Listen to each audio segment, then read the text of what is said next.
Satu lagi yang menjadi hukum dalam hidup adalah pilihan, adalah bahwa teman-teman cuma bisa punya satu pilihan dalam satu waktu, nggak lebih. Satu pilihan dalam satu waktu. Atau orang nyebutnya namanya fokus. Fokus tuh kayak gini, nih misalnya. Kalau teman-teman ngelihat tangan saya, ini nggak akan ngelihat wajah saya. Ini yakin, kalau teman-teman lihat tangan saya, ini nggak akan ngelihat wajah saya. Kenapa? Karena kalau teman-teman fokusnya ke tangan, wajah saya otomatis ketutup atau blur. Tapi begitu teman-teman lihat wajah saya, maka tangannya akan jadi blur.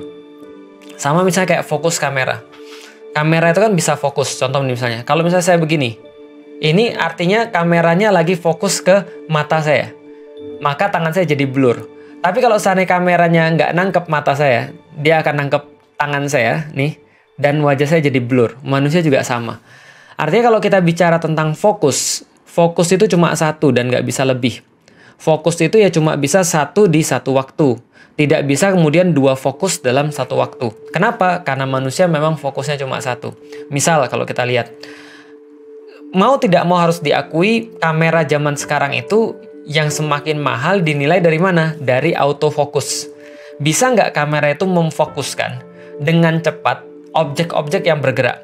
Kalau seandainya fitur-fitur kamera zaman sekarang itu kalau misalnya sudah dapat satu fokus terus di-lock. Nah ketika di-lock maka gerak kemanapun itu bisa diikuti sama fokusnya kamera. Tapi kamera-kamera zaman dulu atau kamera-kamera yang dalam tanda kutip murah itu nggak ada fasilitas kayak gitu. Kenapa? Karena fokus sangat menentukan.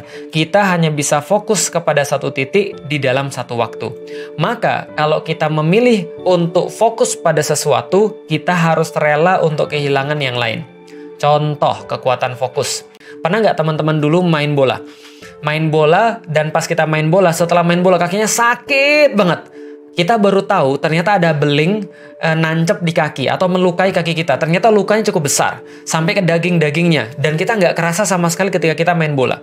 Dulu saya main bola di Palembang. Itu main bola kan di lapangan yang sangat berlumpur dan waktu itu kita belum punya uang untuk beli sepatu bola. Maka kita main bola itu ya kaki ayam kalau bahasa Palembangnya, nyeker gitu ya. Lalu kemudian ketika kita main bola itu, saya secara pribadi dan teman-teman saya juga sama, itu banyak sekali beling-beling yang ada di tanah itu. Itu tiba-tiba pulang, tiba-tiba kaki udah berdarah, bahkan udah kering darahnya, dan rasa sakitnya itu baru muncul sesakit-sakitnya pas kita udah pulang dan pas kita sudah mandi. Kenapa? Karena pas kita main bola, kita terlalu fokus sehingga kita nggak bisa merasakan apapun. Maka fokus itu bisa mengalahkan banyak hal kalau kita sudah fokus pada sesuatu. Para sahabat misalnya diceritakan kepada kita, itu ada sahabat yang ketika kena panah, itu pas mau dicabut panahnya, dia bilang gini, sebentar, saya sholat dulu. Nanti pas saya sudah sholat, saya sudah khusyuk, cabut panahnya. Dan itu nggak akan terasa sakit sama mereka. Nggak kayak kita, pas lagi sholat, justru jangan dicabut. Nah kenapa? Nanti ganti fokusnya jadi sakit. Nah kalau para sahabat enggak. Para sahabat ketika mereka lagi merasa sakit, ketika mereka fokus pada sholat, sakitnya hilang. Kita pun sama. Kalau kita lagi sakit, tapi kita fokus pada yang lain, itu sakitnya jadi nggak terasa. Tapi mendadak kalau kita nggak fokus pada sesuatu, ya fokus sakitnya jadi muncul. Maka sebenarnya hidup kita adalah tentang memandang yang mana. Tentang memfokuskan pada yang mana. Kalau kita fokus pada hidup kita pada yang satu titik, maka yang lain menjadi kabur. Kalau kita fokus pada tujuan, halangannya menjadi kabur. Tapi kalau kita selalu fokus pada halangan, maka tujuannya tidak akan pernah tercapai. Maka hidup kita, sudah saya sampaikan, itu punya tujuan. Kita sudah bahas dalam banyak sekali kajian-kajian kita di belakang. Nah, kalau kita fokus pada tujuan itu, maka pasti semuanya akan jadi berbeda. Cara kita merespon jadi berbeda, cara kita melakukan sesuatu jadi berbeda, cara kita action jadi berbeda. Misal, ada yang kemarin nanya pada saya, Ustadz, bagaimana kita menghadapi orang-orang yang ngebully kita di dunia maya? Orang-orang yang ngejek-ngejek kita di dunia maya. Atau bahkan seperti yang Ustadz alami dipersekusi. Atau misalnya dituduh, difitnah. Ya tergantung fokus Anda apa. Kalau fokus Anda adalah manusia, maka jangankan ada orang ngomong. Orang nggak ngomong aja Anda merasa diomongin. Banyak orang zaman sekarang begitu. Yahsabuna kulla soyhatin alaihim, kata Allah. Orang-orang munafik itu, dia nggak diomongin orang aja, dia merasa diomongin. Dan dia merasa bahwa setiap orang ngomong itu ditujukan bagi dia. Ditujukan untuk ngejek dia, karena dia merasa insecure. Nah, ini adalah permasalahan ketika kita tidak fokus pada sesuatu. Kalau dakwah itu fokusnya Allah. Membenahi manusia itu fokusnya Allah. Mendakwakan Islam adalah harusnya fokusnya pahala yang disediakan oleh Allah. Kalau kita fokusnya Allah, maka ejekan manusia itu nggak akan terasa. Maka bulian manusia itu biasa. Maka caci maki orang itu menjadi sesuatu yang ya numpang lewat saja. Ya kita tahu kita dibully, sedih ya sedih. Tapi kita nggak akan memperhitungkan, apalagi sampai membuat kita jadi berhenti dakwah. Apalagi membuat kita jadi tidak mampu dan tidak mau serta takut untuk menyuarakan kebenaran. Nggak bakal. Kenapa? Karena fokus kita sudah jelas. Fokus kita Allah. Wala takhsyaunas wakhsyauni, kata Allah. Jangan takut pada manusia. Jangan fokus pada kata-kata manusia. Harusnya Anda lebih fokus kepada saya. Kenapa? Allah katakan, karena saya yang menciptakan kamu, saya yang mematikan kamu, dan kepada saya kamu semua akan dikembalikan, dan kami yang kasih makan, kamu itu saya yang kasih makan, saya yang kasih rezeki, saya yang jaga kamu, tidak akan bakal bisa mengganggu kamu kalau saya tidak mengizinkan, dan tidak bakal bisa ada yang bisa melindungi kamu kalau aku sudah tidak izinkan. Artinya apa? Fokus kita kepada Allah. Itu namanya mentauhidkan Allah. Mentauhidkan Allah artinya menjadikan Allah sebagai satu-satunya fokus kehidupan kita. Itu kalau dalam agama. Dalam kehidupan biasa, fokus ini kadang-kadang beda lagi urusannya. Tapi hampir-hampir sama penerapannya. Misal, Anda mau fokus pada tujuan atau Anda mau fokus pada hambatan. Kalau Anda mau fokus pada hambatan, yakin pasti akan banyak hal yang bisa dikomplain. Maka ciri-ciri orang yang tidak fokus pada tujuan adalah orang suka komplain. Dan Masya Allah, entah kenapa dia selalu bisa menemukan hal yang dikomplain. Itu artinya hidupnya nggak fokus pada tujuan. Dia senantiasa komplain. Saya nggak bisa karena saya nggak punya uang. Saya nggak bisa karena bapak saya bukan ustadz. Saya nggak bisa karena bapak saya tuh bodoh. Saya nggak bisa karena saya orang kampung. Saya begini karena begini. Saya begini karena begini. Selalu ada alasan. Dan orang-orang yang beralasan itu artinya dia tidak fokus pada tujuan. Kalau dia tidak fokus pada tujuan, dia nggak akan pernah berprestasi. Tapi orang-orang yang fokus pada tujuan, ciri-cirinya semuanya sama. Dia tidak akan pernah bisa dibatasi oleh alasan apapun. Makanya orang berprestasi bukan orang yang nggak punya keterbatasan, tapi orang yang tidak punya alasan. Orang yang berprestasi adalah orang yang bisa menyingkirkan alasan-alasan, lalu bisa memaksimalkan apa yang dia punya untuk menjadi sesuatu. Dapatnya dari mana? Ya, itu adalah quotes sebenarnya. Itu adalah quotes yang menjadi prestasi orang. Dapatnya dilihat dari mana? Itu bisa dilihat dari jalan hidup Naruto. Dia punya keterbatasan, dia punya kekurangan, dia punya ketidakidealan, tapi dia tidak menyerah. Kalau misalnya kata Kapten Amerika adalah sampai kapanpun saya bisa melakukan ini. I can do this all day, gitu kan ya. Dia katakan bahwa saya akan melakukan ini sampai kapanpun. Atau kata Naruto, bahwa ada satu hal yang saya tidak bisa untuk melakukan apa? Menyerah. Widih, keren banget itu kan ya. Ada satu hal yang paling sulit saya lakukan dan saya paling bodoh di situ apa? Saya tidak bisa menyerah. Nah, itu maksudnya kenapa? Karena dia sudah fokus pada tujuan. Sehingga halangan apapun yang ada di depannya itu tidak berarti bagi dia karena dia sudah menentukan fokusnya mau di mana. Maka kehidupan kita juga sama. Kita nih fokus mau kemana? Karena kita harus ingat bahwa kita nggak bisa fokus dua-dua hal di saat yang sama. Saya tadi pagi tidak bisa membersamai teman-teman sekalian untuk live karena saya live di tempat yang lain. Karena saya bukan Naruto, saya nggak bisa bunsin, maka ketika saya live di situ, teman-teman nggak akan bisa menemukan saya di tempat yang lain, kecuali kalau sudah rekaman terlebih dahulu. Tapi saya nggak mungkin bisa dua live di waktu yang sama, nggak mungkin, karena saya bukan amuba, saya nggak bisa membelah diri. Berarti saya harus milih dong, saya mau hadir di sini atau saya mau hadir di sini. Orang harus milih, dia mau berbuat taat atau dia mau berbuat maksiat. Dia mau untuk berbuat kebaikan atau berbuat keburukan. Dia mau untuk menjadi bagian daripada solusi atau menjadi bagian daripada masalah. Karena kita tidak bisa menjadi dua-duanya di saat yang sama. Kita nggak akan bisa menjadi angel dan kita nggak akan bisa menjadi demon di saat yang sama. Kenapa? Manusia harus memilih. Kalau seandainya dia bukan menjadi solusi, sudah bisa dipastikan dia menjadi bagian daripada masalah, menjadi masalah daripada problem. Masalahnya sekarang adalah orang-orang maunya netral.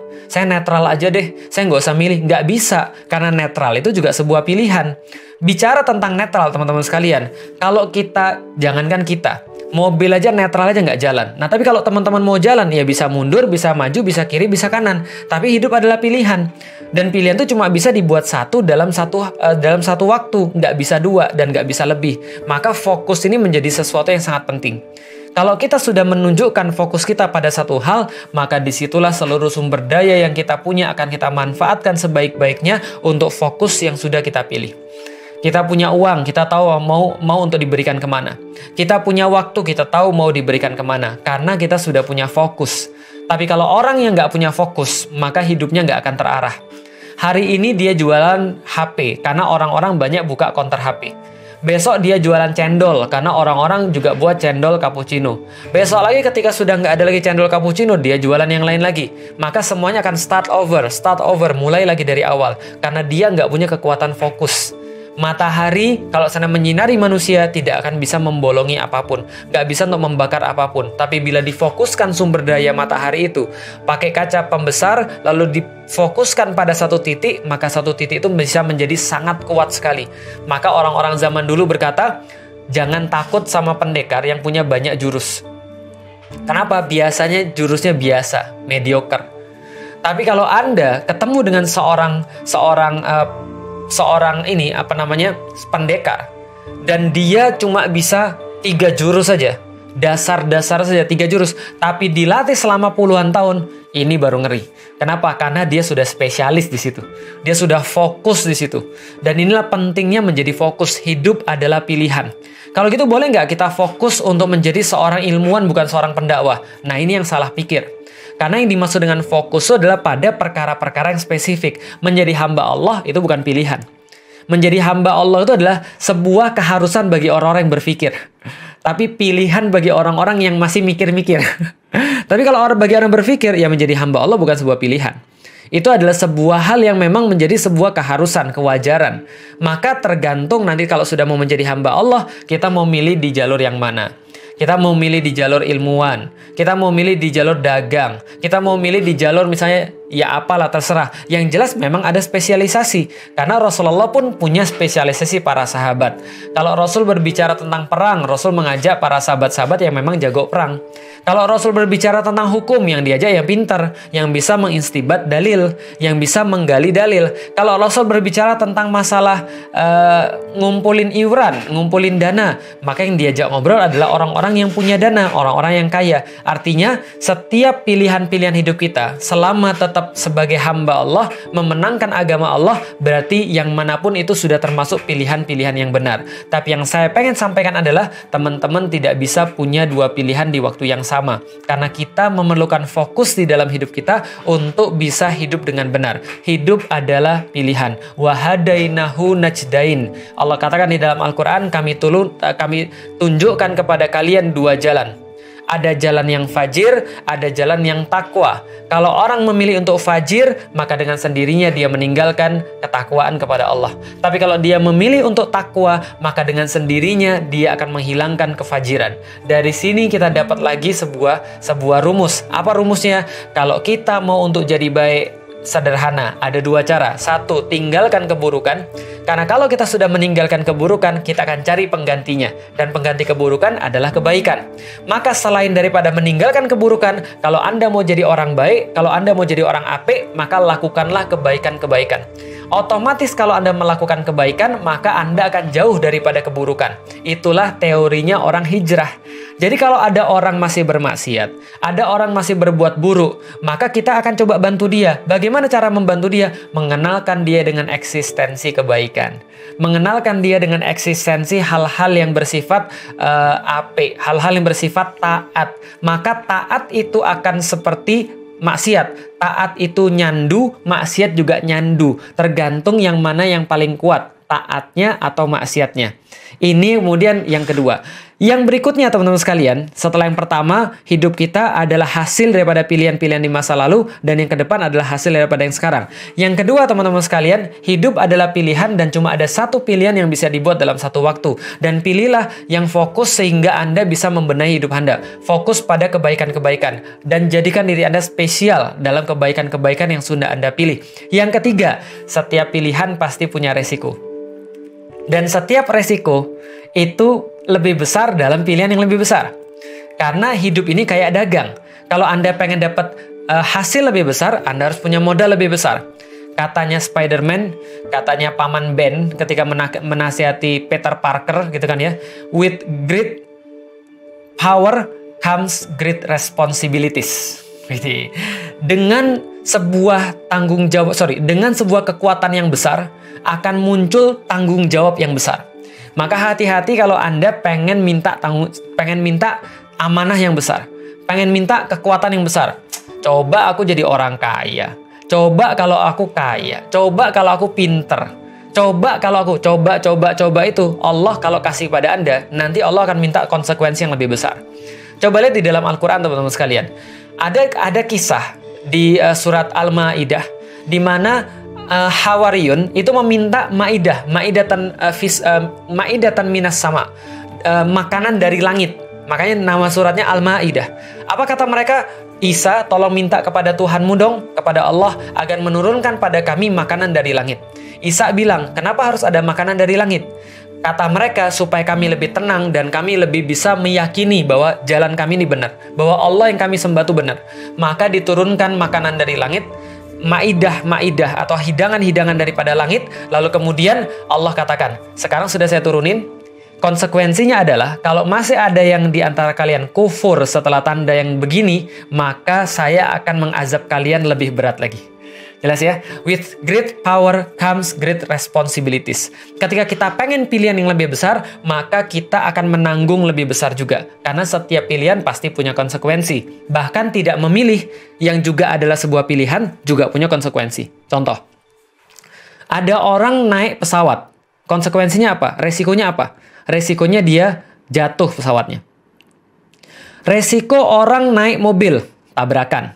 Resiko orang naik kapal, tenggelam. Resiko orang naik motor, tabrakan. Nggak naik apa-apa, ditabrak. Jadi setiap hal punya resiko. Setiap hal punya konsekuensi. Setiap apapun yang Anda pengen pilih, itu pasti ada bayarannya. Pasti ada cost-nya. Setiap apa yang Anda pengen beli, ada price list-nya. Ada price tag-nya. Anda mau bayar atau tidak? Anda mau jadi orang kayak Ustadz Adi Hidayat, bayarannya jelas lebih besar daripada mau jadi orang kayak Felix Yao. Nggak usah lah jadi kayak saya. Jadi kayak Ustadz Adi Hidayat, jadi kayak Ustadz Abdul Somad, jelas bayarnya lebih tinggi daripada sekedar jadi kayak abu-abu misalnya. Itu salah satu contohnya. Nah, artinya apa? Anda mau nggak bayar? Karena setiap pilihan juga punya risiko. Coba Anda bayangkan, jangankan bicara surga. Orang mau maling aja punya risiko. Maling aja punya resiko. Berlaku jahat aja punya resiko. Apalagi berlaku baik. Loh, kok emang berlaku jahat punya resiko? Iya, maling itu punya resiko. Digebukin. Mau beli barang punya resiko. Harus ngumpulin duit. Contoh lagi misalnya, Anda mau masuk neraka, itu juga punya resiko. Susah juga masuk neraka. Anda mau masuk neraka. Dugem bayar nggak dugem? Saya nggak tahu sih, karena saya nggak pernah dugem, anak baik-baik.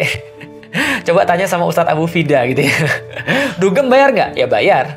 Masuk diskotik ya bayar. Beli minuman keras, bayar. Mau untuk mohon maaf sama cewek dilayani, bayar. Mau apa lagi misalnya? Anda mau bermaksiat, beli narkoba, bayar. Beli ganja, bayar. Maka Anda mau masuk neraka juga susah. Malah kadang-kadang masuk surga itu lebih mudah. Buktinya Antum nggak bayar kan live ini kan? Nggak bayar kan ya? Nah, ini live nggak bayar. Dapat kajian nggak bayar. Lalu kemudian pergi ke masjid ada kajian nggak bayar. Loh, tapi kemarin tuh Ustadz BBN setiap hari Rabu kajian selama bulan Ramadan kita bayar. Itu registrasi dan untuk bangun masjid. Dan masjid itu untuk kita semua. Mohon disupport teman-teman sekalian. Nah, ini adalah kemudian kadang-kadang masuk surga sama masuk neraka lebih susah masuk neraka. Tapi semua yang kita lakukan pasti punya konsekuensi. Kita mau main bola, konsekuensinya ada. Saya nggak mau main bola, saya nggak mau latihan karena saya tuh orangnya nggak demen latihan, saya tuh nggak mau diatur. Ya udah antum tarkam aja. Lah kalau tarkam juga punya resiko. Apa resikonya? Menang enggak gitu kan ya, dapat hadiah enggak, berprestasi enggak, kelempar botol iya karena tawuran gitu kan ya. Nah itu salah satu resikonya. Orang mau ngapain aja dia pasti punya resiko. Jadi ingat teman sekalian, Anda mau dakwah itu ada resikonya. Anda nggak mau dakwah, itu juga punya resiko. Anda peduli pada kondisi sekarang, itu punya resiko. Contoh misalnya, semalam saya tulis sebuah kritik tentang Indonesia terserah. Ada nggak resikonya? Ada. Tapi kalau saya nggak mengkritik, saya nggak memberikan usulan, saya nggak memberikan unek-unek saya nggak memberikan sebuah pencerahan bagaimana Islam memandang seharusnya menangani satu kondisi seperti sekarang ini, maka konsekuensinya adalah Allah akan nanya pada saya, Lik, yang kamu tahu itu, Lik, yang sudah saya kasih tahu di dalam Al-Quran itu, Lik, kenapa kamu nggak ngomongin? Dan saya lebih takut dengan Allah untuk jawab pertanyaan Allah daripada jawab pertanyaan manusia. Maka kita tetap harus berdakwah. Berdakwah punya resiko. Nggak berdakwah pun punya resiko. Orang jihad itu resikonya mati. Emang kalau orang nggak jihad itu nggak mati? Ya sama-sama mati. Pertanyaannya adalah mati apa yang keren kan gitu. Bagaimana caranya milih mati dengan cara yang keren? Karena setiap perkara pasti punya resiko. Kita mau ngeluarin duit, ada resikonya. Nggak ngeluarin duit juga ada resikonya. Pertanyaannya, resiko mana yang berhak untuk diambil, yang worth untuk diambil? Contoh misalnya, ada orang ngebut-ngebutan. Lalu kemudian ngebut-ngebutan, resikonya apa? Tabrakan, mati. Tapi worth nggak? Itu berharga atau tidak?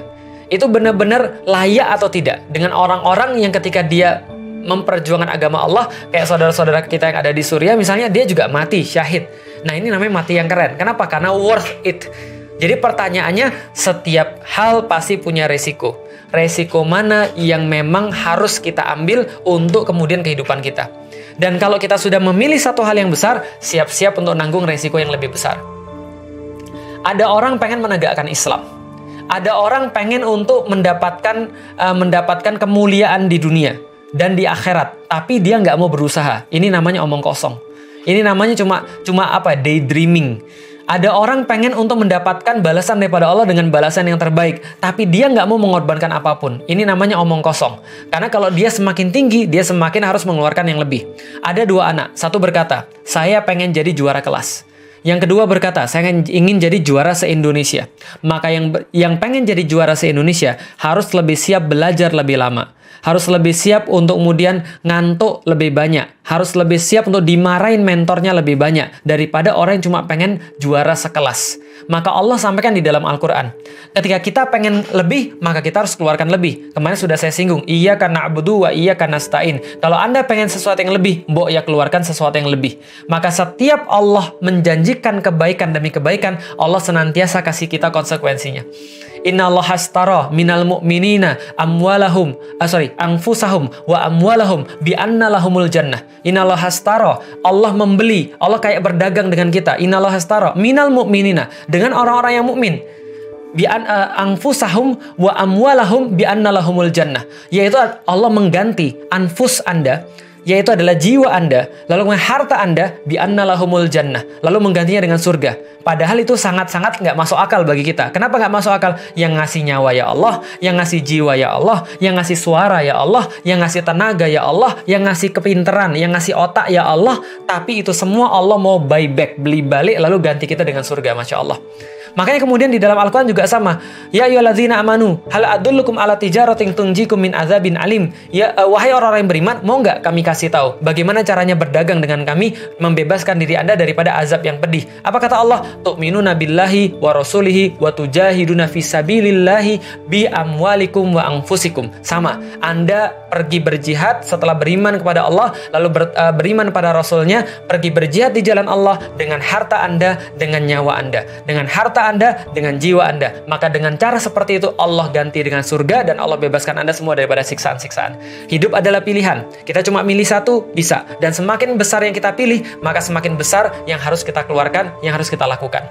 Maka teman-teman sekalian, saya coba memungkasi pembahasan kita pada hari ini. Rasulullah SAW pernah bersabda, Allah tidak akan selama-lamanya mengumpulkan dua rasa takut dan dua rasa aman. Kalau hamba itu, kata Allah lewat Rasulnya, kalau hamba itu sudah memilih untuk takut kepada dia di dunia, maka Allah tidak akan mengumpulkan takut itu di akhirat, karena dia sudah takut duluan di dunia. Tapi kalau hamba itu, kata Allah, memilih untuk merasa aman daripada Allah di dunia, maka dia memilih untuk tidak aman dari Allah di akhirat. Lihat ya, Allah tidak akan pernah mengumpulkan dua rasa takut dan dua rasa aman. Kalau manusia merasa aman di dunia, dia nggak akan merasa aman sama Allah di akhirat. Kalau dia merasa takut di dunia, maka dia nggak akan merasa takut di akhirat dengan Allah Subhanahu wa Ta'ala. Dan setiap apapun yang dia pilih akan ada konsekuensinya. Pertanyaan saya, kalau kita sudah memilih untuk menjadi seorang Muslim, kalau kita sudah memilih untuk menjadi pengikutnya Rasulullah SAW, sadar nggak sih apa yang sudah kita pilih itu? Yang sudah kita pilih adalah sebuah kehidupan yang penuh dengan petualangan, yang penuh dengan sunnah-sunnah Rasulullah, yang sebagian besar di antara mereka mengartikan itu sulit, susah, setengah mati, sengsara. Tapi bagi kita itu adalah menjalani pilihan-pilihan yang sudah dibuat oleh Rasulullah. Karena kalau kita menjalani pilihan-pilihan hidup Rasulullah, maka kita berharap mudah-mudahan kita bisa diperjumpakan dengan Rasulullah Sallallahu Alaihi Wasallam. Yang artinya teman-teman sekalian, pilihan hidup Rasulullah itu bukan sesuatu yang mudah. Insya Allah nanti kita besok akan sambung bagaimana surat Al-Fatihah ketika kita mengatakan iyyaka na'budu wa iyyaka nasta'in ihdinas siratal mustaqim siratal ladzina an'amta alaihim. Kami minta jalan. Jalan apa? Jalan pilihan-pilihan yang sudah diberikan pada mereka-mereka yang diberikan nikmat oleh Allah Subhanahu wa taala. Apa yang dimaksud dengan siratal ladzina an'amta alaihim? Ghairil maghdubi alaihim waladdallin. Life is choice. Barakallahu fikum. Assalamualaikum warahmatullahi wabarakatuh.